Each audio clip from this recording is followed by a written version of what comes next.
But hello, everyone. This is Gerald, better known as Yes Elvis Lives from YourGameSource.com. I am here with noted documentary filmmaker, avid gaming enthusiast, and, well, an all-around great guy. His name is Rob McCallum. How are you, sir? Doing well. Careful, I might get you to pen my biography with such kind words. There you go. I'll do the foreword. Um, and actually, what started this off, as far as some of the questioning that I'm going to talk about today was I was at the NAB show here in Las Vegas, which you're in Las Vegas right now, right? Yes, sir. Okay, so yeah, I was at the NAB show the other day, and I'm walking by the big, large Canon booth, and they're having a discussion, and I see on the title who they're having a discussion with four individuals. They were, quote, noted documentary filmmakers. And I'm looking at them, and they're talking and whatnot, and I see one that happens to look like he stole something from your good friend Jay's wardrobe, and I was actually walking along, noted documentary filmmaker. Why wasn't Rob McCallum on the actual panel for talking about maybe? Yeah, I don't know if you use Canon as far as for a lot of your equipment, so maybe that was the reason why. I'm not sure. Well, there's a million reasons why certain people get, picked to go on these panels. There's a lot of talented filmmakers out there. I do not use any Canon equipment at the time, but I would love to use a lot of your lenses, Canon. If you're listening, I would like to make use a lot of the glass that you guys got. So put that out there. Yeah, I mean, Jerry, there's a lot of celebrated filmmakers out there, and it's very kind of you that you think I should be joined up there. And I will let Jay know that there are people copying his apparel. Absolutely, absolutely. Because this first thing that stuck out. Now, you weren't there, but you are traveling almost all around the world as far as in support of your. I don't want to say most recent project because my gosh, you've got a lot of recent projects right now. But your scheduled 2015 release project, let's put it that way. It's Nintendo Quest. The first one to hit should be Nintendo Quest. And yeah, we are doing a lot of travel and promotion. And it's funny that you mention around the world activities, because we have actually last week had a lot of chances to chat about international screening dates. What started as a fun quip from people in Israel that said, we would love to show your film in our store. We've been in contact with other people that actually have a lot of connections to the Asian and Southeast Asian market and Australia market and Hong Kong and Japan that are somewhat quite keen to show these adventures of these two North American lads who love video games so much that are crisscrossing across the continent. So there are discussions and there is possibilities that this could go quite global.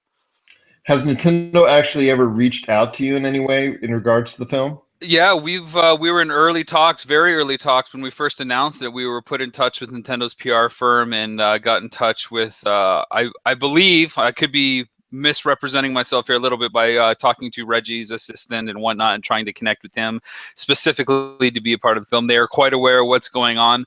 But as I'm sure you can tell from our poster, we are tiptoeing around some legal issues by saying the most unofficial and unauthorized Nintendo documentary ever, just to quite separate ourselves from what an official Nintendo product might be. Absolutely, and I've been actually dealing with the gaming industry now for 6 years, and I've come to know and come to realize that Nintendo's, I don't want to say stubborn or hard stance per se, but they just have their own beliefs on how their product should be represented. And I know there are certain ways in regards to streaming and representation online, how they do not like to have themselves portrayed as. So I can understand your thoughts in actually trying to make sure you're maybe not trying to step on a few toes, so to speak, because obviously for legal ramifications aside as well, correct? Yeah, absolutely, man. And you know what? I have nothing but respect for a company like Nintendo, like many other gaming corporations and entities. They want to do things their own way, and they want to put themselves out there in the best way that they see fit. I'm the same way with my products and my promotions.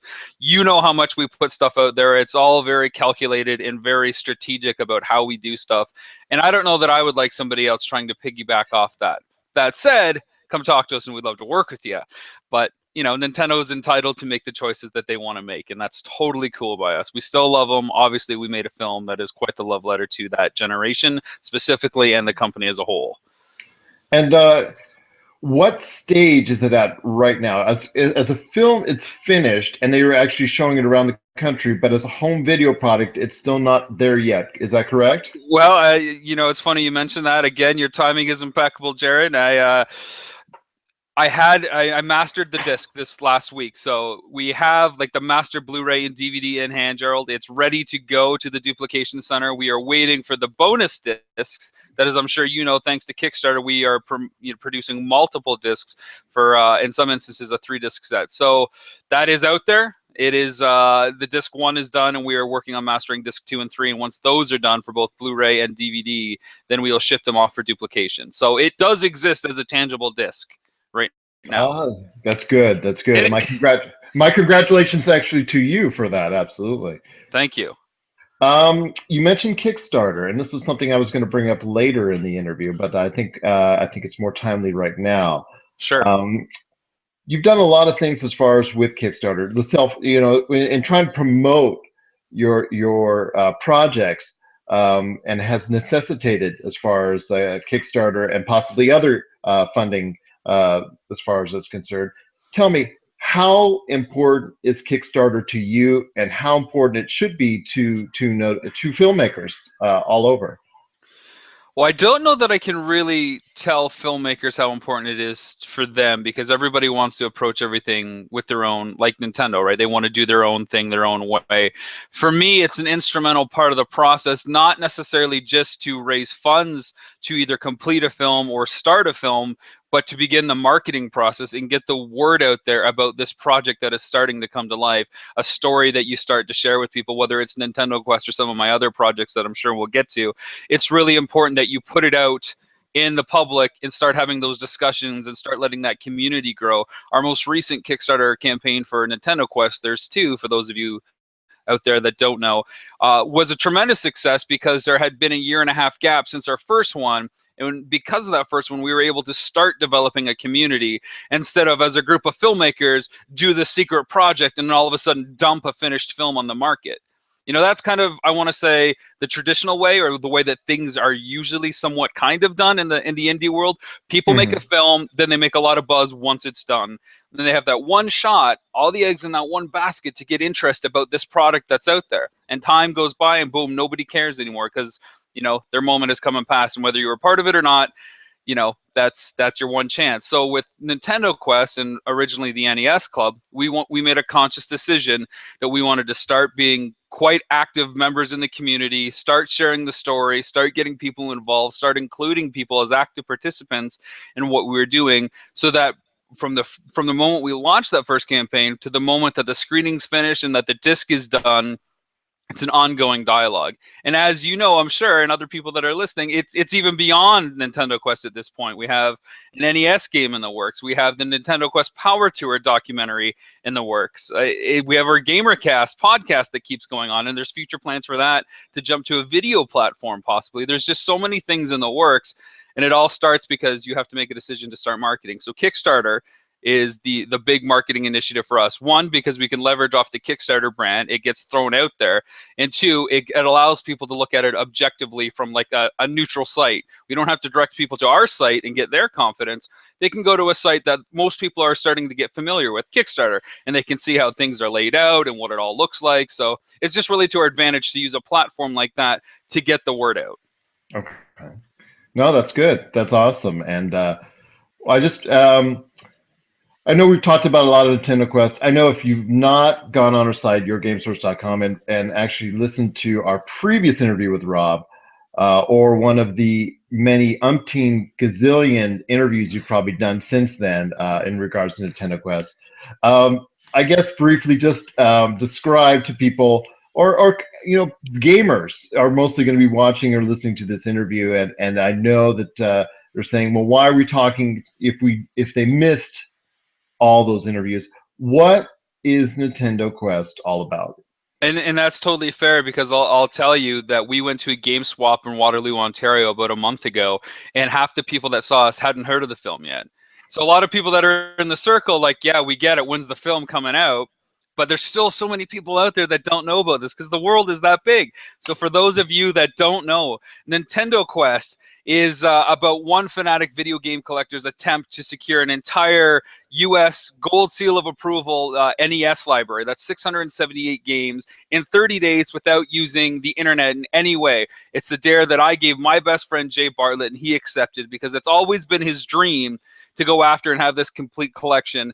And while 30 days may seem a little strange to some people, it's more the idea that if you've always wanted to do something, get off the couch and do it. So this is why 30 days comes into it. Let's get going. You want it, show me that you can do it. So that's how the dare started. And along the way, I get to interview icons and legends from the gaming industry, but what makes the NES stand the test of time? What has Nintendo done as a company, and what did they do for that system so specifically that makes it so memorable and long-lasting to this day? And obviously it is still, you know, relevant because we have a gamer who wants to spend like his summer going after and collecting this library of games. So the one feeds the other hand relatively well, and that's Nintendo Quest in a nutshell. We traveled over 10,000 miles in a van with 6 people, film gear, luggage, and of course a lot of video games, a lot of road trip hijinks. We call it the ultimate 8-bit road trip, and we're ready to unleash this finally this summer.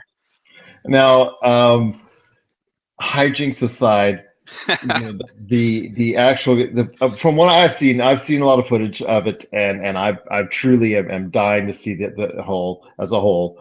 I'm telling you, you've got a showing coming up here in Vegas in a little while. I know that. Plus, you know, many other showings I'm sure is along the way. It's also coming home video, and if you get a chance, everyone out there, to see it, you should make the effort to do so because it's really taken shape and it's really come along well. And along those lines, you know, if you were to look up, you know, your IMDb page, excuse me. It's more extensive than mine, I'll tell you that much. Mine is, for all the work I did in the 90s, it's only a very small blip in the radar. But yours is such a varied background from as a producer, writer, director, and editor standpoint, editing standpoint. Now, how has all those experiences helped shape your vision for Nintendo Quest? Wow, that is a tough question, and it is refreshing to hear something like that. I mean, obviously, like you said, a lot of questions come at us for Nintendo Quest, but I don't get a lot of questions on my background. Every experience is a learning experience. I believe I learn something at least every day, or I think about some sort of aspect of the film production cycle differently every day. Even right now, as I'm exporting something on another computer, which you can't see, I'm learning about that process. I'm exporting something on a second computer, which you can't see, and I'm learning about that process. It's all about, you know, working with different people, what people like is different styles. Whether I'm as an editor and I'm asked to do something for broadcast television, I have to conform to those specs, and it's about understanding that life cycle and how that works. Or whether I'm asked to just write a short film because the people that are doing that are VFX wizards, and in turn they'll help me do effects on my film. So there's some of that kind of stuff. It's all about communication. Every experience I've done really boils down to learning how to communicate what people are looking for and how to achieve success, whether it's me or them. It's all about communication. And as someone who had a lot of communication with Jay over many days on the road, I'm sure it has definitely come into play. And your work in Nintendo Quest has obviously garnered a lot of interest from other aspects. Now, actually, if it allowed you to fall into, as far as the latest project that you're about ready to undertake with the heavy metal band, or hard rock heavy metal band from London, Ontario area, Kittie. Tell us about that, how that came about. I actually read how that came about, but let us know, the listeners or viewers out there, how that came about, because it's obviously something that's a big thrill for you, being that you're from that area. It's a hometown band. It's a hometown band that's done extremely well. They sold well over 1 million copies worldwide, and it's just something I'm sure that you're very proud of as far as being a part of, correct? Yeah, it's honestly, it's a phrase that gets thrown around a lot when people start new projects, but it feels like it's one of those like dream projects. It's a chance in a lifetime. I'm a huge music fan, and I'm a huge heavy metal hard rock fan. And Kittie, as a heavy metal band, asking me to do their 20-year anniversary documentary was just like, wow. Uh, I went to high school with the bass player Trish Stone, who I reconnected with 10 years later after high school while I was doing my master's degree at Sheridan. And when I was looking for a soundtrack for Nintendo Quest, because it's comprised of both 8-bit original tunes and like rock tracks, I was talking to Trish and I'm like, hey, can I use a track from Kittie? And she's like, yeah, absolutely. All the girls love NES and all that stuff. So it worked out and I picked a track. And at that point, Trish said, we're doing a 20-year anniversary documentary. I'd love to show you our Indiegogo video, see what you think. And so I looked at it. I'm like, if you don't have a director or anything, this would be something I'd love to take on. And at the time they had, because they had been working with a guy who'd done some music videos and different projects for them. And, it's the tail of the tape. Work with the people because you know what to expect. And it's totally cool. So they went and did their thing. I went on to finish Nintendo Quest, and then circle the calendar back to about 3 months ago when I got a call and a message from Morgan and Mercedes of Kittie, and they're like, hey, things are kind of a little bit up in the air. Would you consider, directing this documentary? David, who's slated to direct, is just really busy with some other projects, and we get where he's coming from, but we got to get this out. I'm like, yes, I would love to direct. And, we signed all the contracts and all the paperwork, and we were sitting on this big announcement for a while, and finally other people heard about it through the grapevine, so to speak, and we started shooting in March 2015 all the interviews and stuff. And it's phenomenal to be a part of that. And it's the hometown roots again. It's funny because I told my wife, who lives with me here in Las Vegas, obviously, for some reason, I can't start a film project that doesn't originate in my hometown 3,000 miles away. I did Unearthly, which is a sci-fi action adventure in London, Ontario, when I was living in Texas. And then Nintendo Quest, obviously, and then Missing Mom after that originated in Ontario as well. And now Kittie, again, a London, Ontario project. It goes back to that age-old thing, use the resources that you have. I know a lot of people there, and there's a lot of connections and a lot of non-production things there are in my favor as far as resources, like being able to borrow vehicles, crashing at families' houses, getting help with some of the food costs. So all those things really add up in cost. So London is a very attractive place for me to film for all those reasons. But when Kittie approached me about doing their documentary, it was just like, wow, oh my God, I can't believe this is happening. And ever since then, working with the members of that band has been an absolute dream. The interviews were amazing, and their fans are so passionate and hardcore that I feel so welcomed by them already. We've already been talking, and I'm meeting all these people. It's like Nintendo Quest all over again. I'm getting ushered into this new community of people that are seeing what we're doing and seeing who I am, and they're like, oh my God, you're the guy behind Nintendo Quest. I've been dying to see that movie. And it's like, well, here we go. It's been an absolute dream, man. I just feel incredibly lucky that I've been allowed to do these things that I love to do. Well, and that's what I want to ask, because you're heading into a project, and you're for that project, and I want to know your mindset on what you want to get across to the viewer in regards to Kittie. Is there a certain vantage point you want them to see? Is there something that you want to show them that the regular public hasn't seen, or just how truly great the band is? Because you've won awards for previous documentaries, and obviously something like this could really do something as far as being a special project indeed. Well, when it comes to the Kittie project, there's a lot of morals and themes that we're going to get across, but the fans and the public have really never heard the story from Kittie themselves. There are interviews that exist out there, but a lot of the questions that they get asked are the standard fare still. First of all, the interview is always titled with some sort of cat pun, like, uh-oh, digging deep in the kitty litter. Or they always get asked the question, what's it like being in an all-girl, heavy metal band? And still, after 20 years, they're getting asked these very surface-based questions that really don't get to the heart of it. Very narrow, right? Very narrow, very, yeah. Very naive, like tunnel vision, myopic point of view on what this heavy metal band that has sold almost 2 million, records has done. They've toured Ozfest. They've graced the cover of Metal Edge magazine with Ozzy Osbourne. I mean, this band is awesome, and yet because they're all girls, they're getting somewhat of they're not getting taken seriously. And when you listen to the music, You start to take them seriously in a heartbeat. So for me, I want them to tell the story from their point of view and let people know exactly what's going on, because, you know, they've gone through some legal stuff, some lineup changes, some deaths within the Kittie family, larger than the band. And nobody knows what they've thought about all this and how they've managed to keep it together and go for 20 years. Because as a band, existing for 20 years is quite the accomplishment. So this is, you know, the fans and the public's chance to understand what that's like. How do you make a band go for 20 years in the post-Napster era world of digital downloading music? How do you, you know, succeed as a mid-level to big-level band, as a headlining tour act? How do you deal with all the novelty press questions? Like, they get asked like who their celebrity crush is, and questions like that that really aren't relevant. So this is their chance to kind of speak up, tell the story from how it began to where it is now and where it's going in the future. And it's going to be riddled, just absolutely riddled, with tons and tons of home video footage. I have 4 terabytes of footage that they've shot themselves.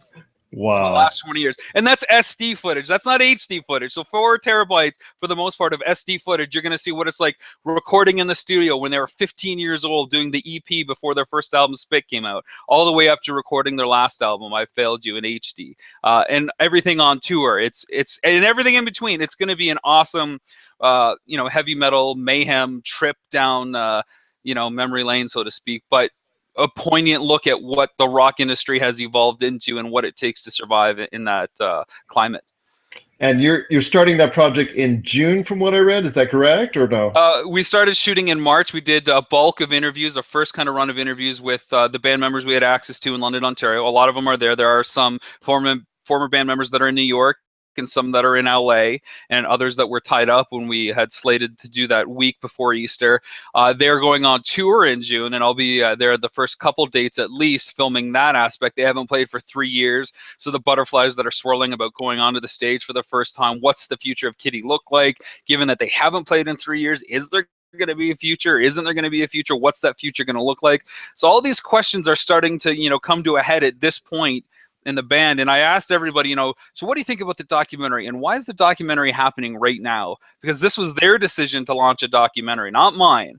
You know, I just get to kind of go along for the ride, and I get to craft this, and they've all come back with different, you know, interesting answers. From, you know, 20 years is a nice memory or a nice kind of point to kind of do something like this.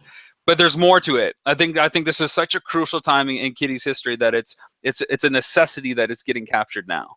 Oh, that's awesome, and I wish you all the best with that project as well. I can't wait to see how that comes about, and you know, see, because obviously the rock biopics, you know, there's so many out there that have been made that are actually truly well done. So obviously this will fall right in that line of awesome rock biopics indeed. And you know, they're from your area, but also, speaking of where your London, Ontario base is, there's another project, you know, in the many projects in the life of Rob McCallum going on right now that I want to talk about. Sure. And probably the one that I guess maybe, you know, from a guest would be most personal to you, is something that you had alerted to your Facebook friends late last year, if I'm not mistaken. That's when I first caught wind of it, I believe.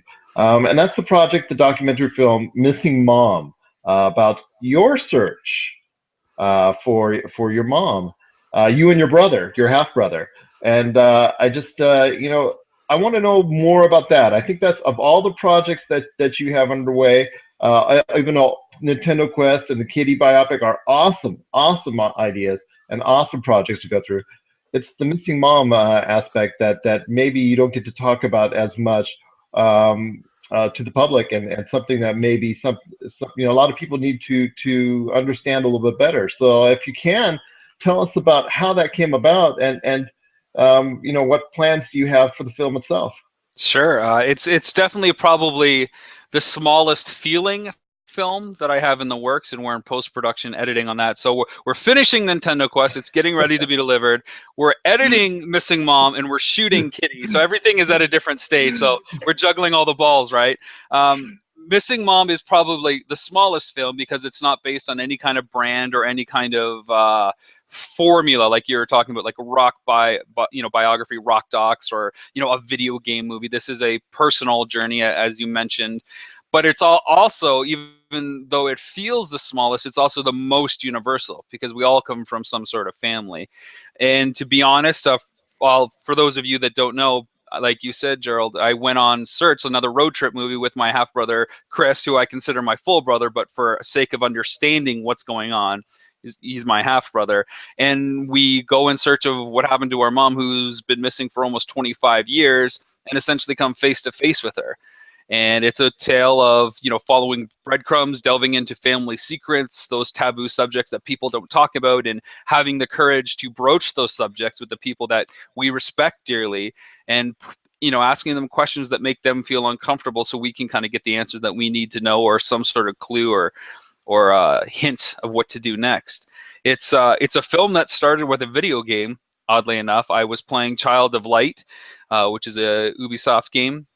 And I was wondering, because I had locked Nintendo Quest, literally, like it was done, which means it was going to audio post. So my part as an editor was hands off. Our sound designer John was going to do all the tweaks, put it in 5.1, and I was like, Jay was going on this impossible adventure of, collecting games, something impossible. What could I do that would be impossible, was the question. And it was swirling in my head for a couple of weeks, and I was going hiking in Summerlin here, and was playing Child of Light, a game about Aurora, who will stop at nothing to find her, get back to her family, her dad, who is in this kind of condition, but she doesn't know where he is, but she's willing to kind of do anything, traverse any obstacle, any challenge. An excellent game, by the way. I love it. It's by far my favorite game of 2014. I really hope they do a physical release. I was excited that they're, announcing spin-off stories in that universe. Yes. So here's the story of this girl who'll stop at nothing to get to her dad. It's, considered impossible. Nobody believes her. And all of a sudden I said to myself, what if I look for my mom? And it was a scary moment for me, because I actually said it out loud. Nobody was around. I just kind of said it out loud. I was just playing. I had to pause the game and think about it. And then I started toiling with that idea, like, okay, what is this? What would that be? Do I care? Because I'd kind of resolved myself after, almost 25 years. It is what it is. People just learn to live with things and go on. And so this was, uncorking that bottle that was inside that I'd kind of put away nicely on a shelf. And then I started talking to people about it. I talked to my wife. I said, what do you think if I did a movie where I go on a road trip in search of the ultimate holy grail? That's how I pitched it to her. But instead of an object like stadium events or Nintendo World Championships or, Wonder Bread He-Man, what if it was I was looking for my mom? Because this personal stakes can get higher. And my wife kind of just took a pause and go, yeah, that would be neat. So I was like, okay. I got somebody who's on my side. And then I called my producer, Jordan Morris, and I pitched him the idea. He goes, well, where do we start? How do we do this? I mean, we're not detectives. We don't know what we're doing. I'm like, no, we don't. But that's the thing, that we're the everyman doing something that so many other people have the questions. And to get that process on film is great. And of course, the big question was, well, what if you don't find her? And if I don't find her, then I don't find her, but at least I tried. And it's that struggle to understand. As the filmmaker, I had to step back saying, well, if I don't find her, then I'll structure the film differently, so that we look at a few different case studies, or the phenomenon of missing people, or people looking for their adoptive parents that had relinquished them and put them up for adoption. So there was a bunch of different ways as a filmmaker where I could separate myself and try to piece it together. But the main crux of that narrative was always going to be going on the search. And I knew I couldn't do this on my own, because I'm not the only one that's involved in this. It's not just a one-man show. I had to call my brother, and I kind of threw the idea past him.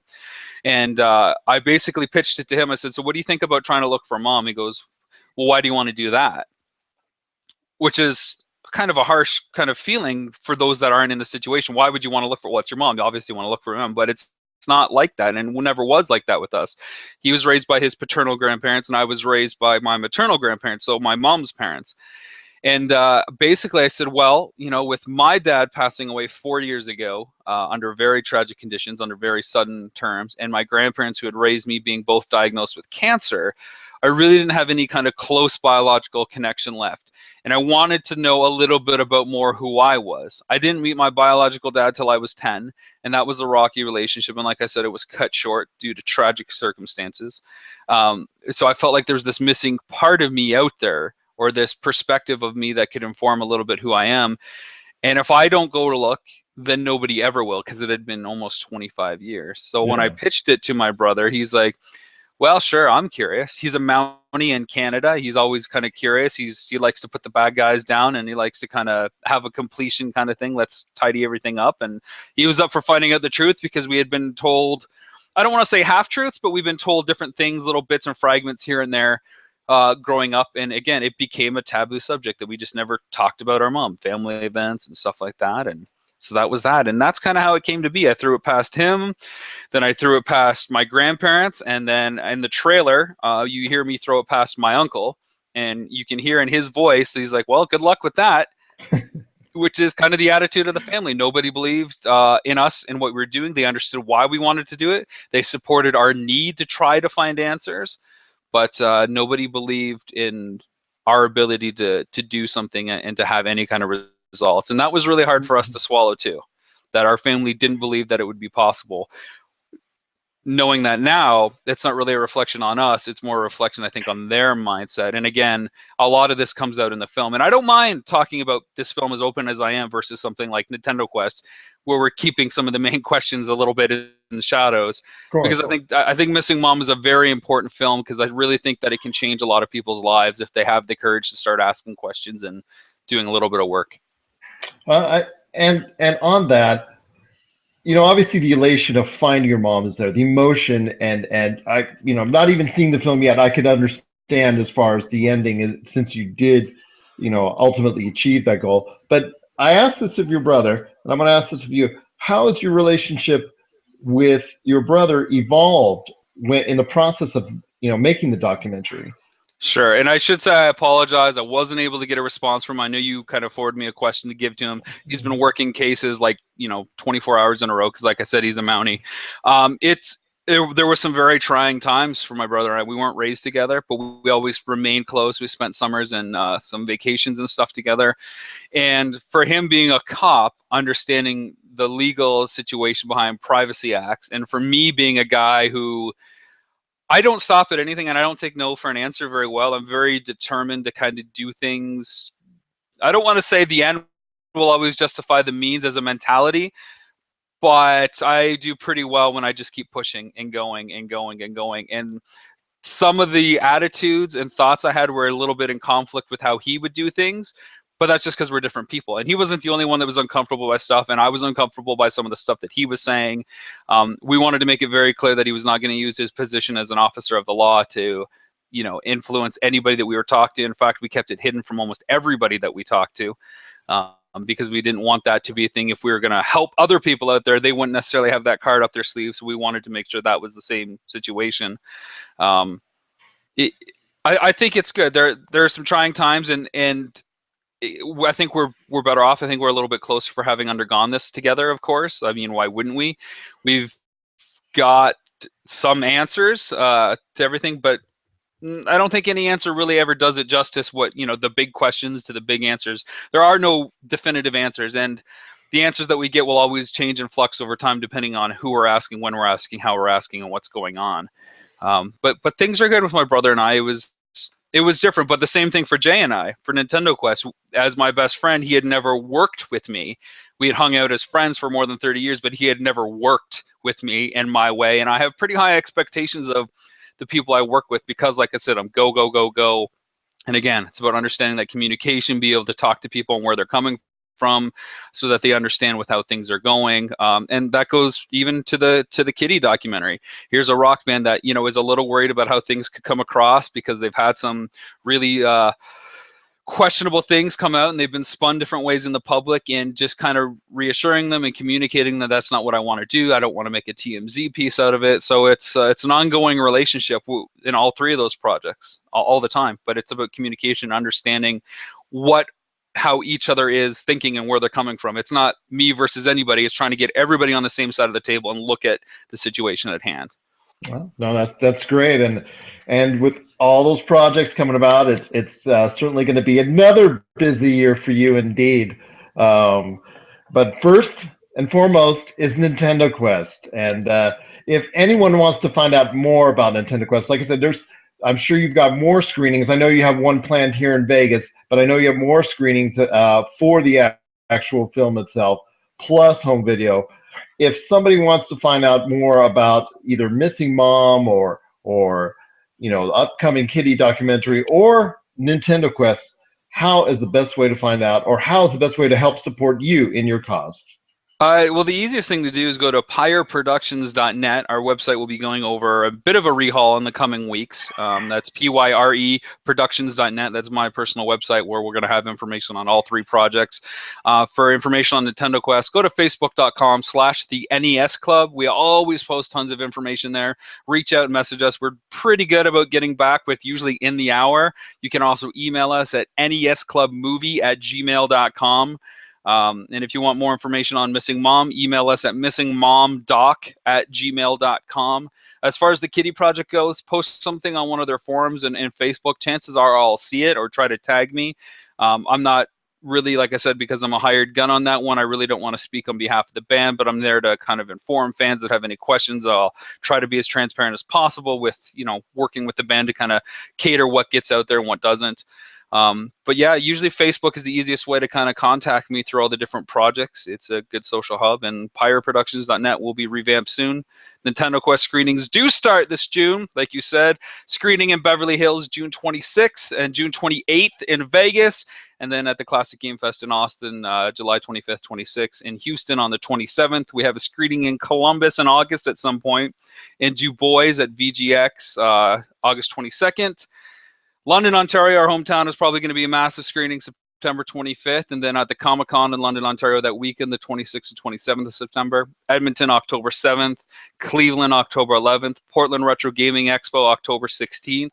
And probably many, many more. But that's what we got on slate so far for Nintendo Quest. It's an exciting time for us. I can imagine, indeed. Just a couple days, a couple screenings out there for you. Yeah, we got a few things going on.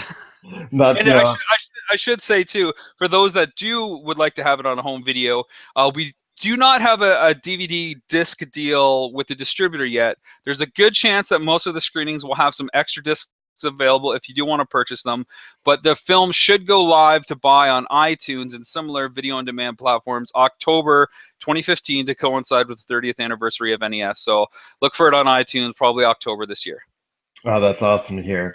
Rob, it's been a pleasure just talking to you, getting to know more about you and all the great projects that you're working on. Like I said before, Level Up Expo, we met, and just, I was so intrigued at that time as far as what you had on the plate. And it's even gotten more so since we've talked. And just for a guy who just likes to go to a gaming store every now and then and just hang out, Pinball Hall of Fame and whatnot here in Vegas. I saw the other day that was over there.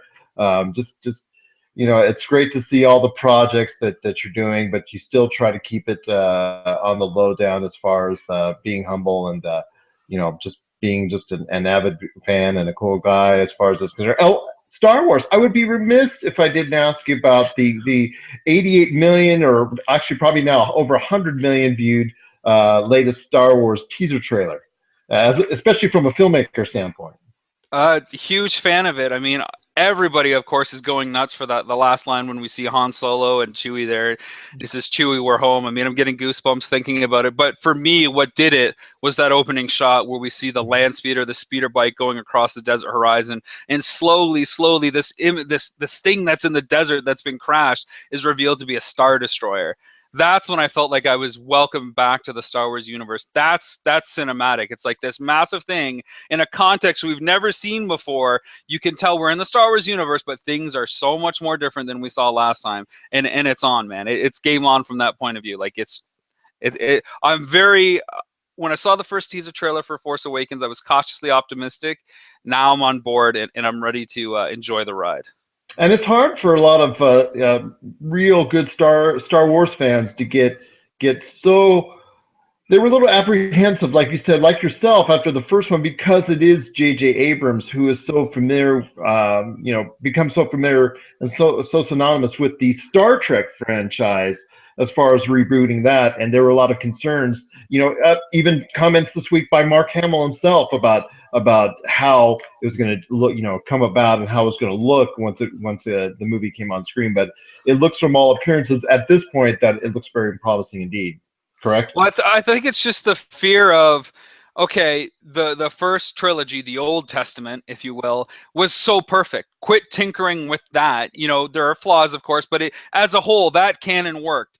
Then Lucas did the prequels, and that rubbed a lot of people the wrong way. So the idea that somebody else is going to go back and tinker around not only with the Star Wars universe, but our old friends, our family members, the Luke, Han, Leia, Chewie, they're all going to get kind of, reworked. That, scared a lot of people, that their, opinion, their childhood, those memories were going to get tainted and torn. And I think because what Disney has, involved in it and what they plan for, you just got to let it go.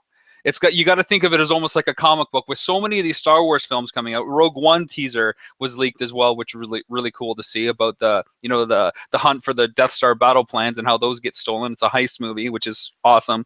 You've just got to let it go, and it's like, okay, here's another chapter. Here's another comic book that's coming out. Some are going to be good, some are going to be bad, but there's going to be so much that you can't get so attached. You can't strangle it to death with love. Otherwise you're just going to kill the fact that you love it to begin with. You got to let it go a little bit. It's just a movie. Enjoy the ride. Get the popcorn ready. That's what matters. Do you feel this is the most important Star Wars movie? Because obviously, like you discussed, Disney has so many plans for so many movies beyond it, and the importance of how well it will do, this one will do, is probably obviously has to be the foundation for that. You see, because it's Disney, I really don't feel that way. And if you look at the Marvel Cinematic Universe, they don't hinge on any one film. I think it's important that Episode 7 is a success. I can't see how it won't be a success. But if something like Man of Steel, which is a film that I'm really on the fence about, can spawn a DC universe, then I think we know that Disney is going to be fine with however Episode 7 turns out, especially with what they're already showcasing. I think as far as in terms of importance in the Star Wars films, I think Episode 9 is going to be the most important and the most critical, because it really has to stick that landing. It has to stick that ending. Revenge of the Sith, all they had to do was connect the dots, and they did so in like 5 minutes and so many things, and you felt nauseous after all these threads get tied up to lead you into A New Hope. Episode 9, if they're not going to do 10, 11, and 12, it really has to stick a landing that makes it feel complete. And can Disney actually turn that tap off and not go beyond Episode 9 and just be, happy with the anthology series, which of course is all these spin-offs? I don't know. It's hard to say. We'll have to see indeed. I'm excited as a Star Wars fan myself, and I definitely look forward to it as well. Obviously, as well, we talked about Battlefront, you and I did, as far as the hopes for that. So as well as from a gaming standpoint. So my hopes for EA to provide a quality product on that end as well. Sure, yeah.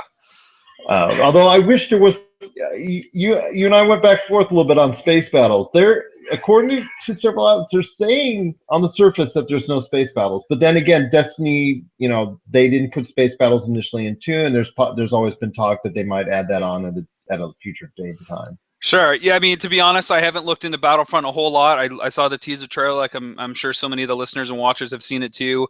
There's a lot of piloted stuff. I don't think it would be hard for them to expand into that. They've already talked about how it's going to ship with 2 missions per planet at launch. And a game like that, in the era that we are in now, there's going to be an expansion pack. There's going to be DLC. So I think that's, the logical kind of big first expansion drop maybe to come out there, which would be space missions. So it'll come, whether it's at launch or not. I think it'll come, and I'm just happy with what I've seen. It looks, incredible. Oh, it does, and obviously the in-game effects. I think it was shown off of PS4, and it was just really starting to really come together. And I'm really happy that as a Star Wars fan, that I'm excited for it as well. Sure. So on that note,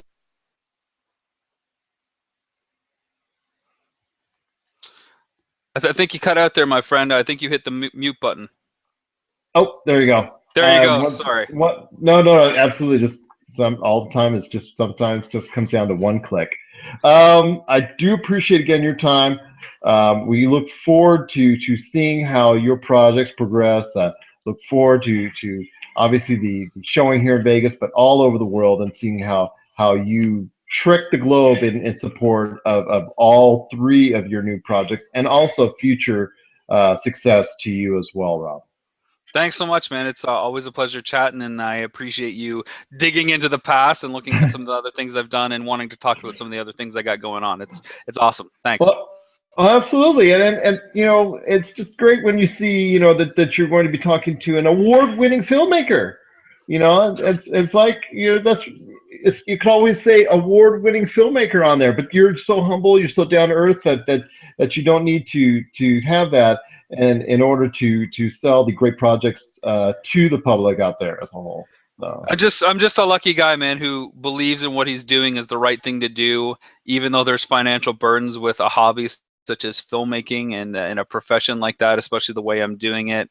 And everybody just seems to want to be a part of things that I want to do, and it's just really awesome. And again, fortunate, lucky, grateful. Awards are nice. You know, I believe in my films, regardless of what the reception is for something like Nintendo Quest. I think it's an important film. I think it'll resonate because of the kind of film we chose to tell, and that's kind of my game plan for all my films. You know, deliver an important message that can resonate on a universal, you know, audience level. So absolutely. Oh no, absolutely. No, thank you, and I appreciate it. Any last thoughts or questions that you might have? No, I just I don't know when I'm going to be able to breathe next because of all the awesome Nintendo Quest stuff we got going on. Our soundtrack dropped, as you probably know. Our 8-bit soundtrack. Go to johnmccarthy.bandcamp.com if you want to hear some great 8-bit chiptunes that will appear in the Nintendo Quest soundtrack. For all our Kickstarter backers out there that are keeping track of us, most of those rewards should ship in July.